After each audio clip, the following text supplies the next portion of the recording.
Igbo mụrụ nze m ọzọ. Udo dịrị unu. Onye unu na n'olu ya nwanne unu nwoke, Maazị Sugarman.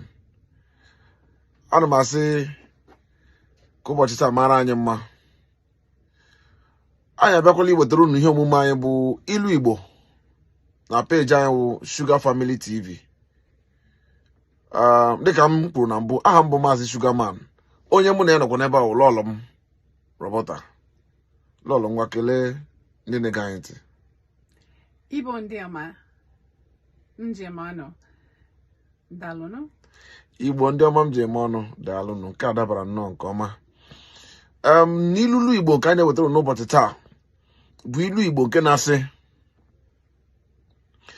ụkwa ruo oge ya ọ daa. Ụkwa ruo oge ya ọ daa. Lolo, can you try with me? Okay, I think this is going to be an easy one. Ụkwa ruo oge ya Ukwa ruo oge ya ọ daa.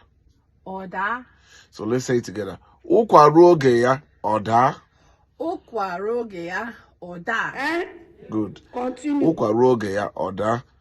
The English translation says, there is time for everything. That's the translation. There is time for everything. And the meaning of this powerful Igbo proverb is, things should be done when the time is right. Things should be done when the time is right.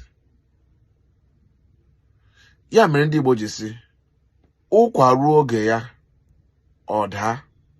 Ukwa ruo oge ya odaa. Ụkwa ruo oge ya ọ daa. Ukwa ruo oge ya odaa. Good. Gbakọrọ onwe gị aka nnọọ, ị mere ka ọma, clap for yourself. Ka adaba adaba. Anyị ji ohere a na-ekelekwa unu. Biko ọ bụrụ na ihe anyị na-eme dị unu mma, sonyere anyị, subscribe to our page na Facebook, YouTube, TikTok and Instagram. Anyị sonye ahụrụ taa ka ha kwe echi. Ngwanụ ka emesịanụ. Kemesiano.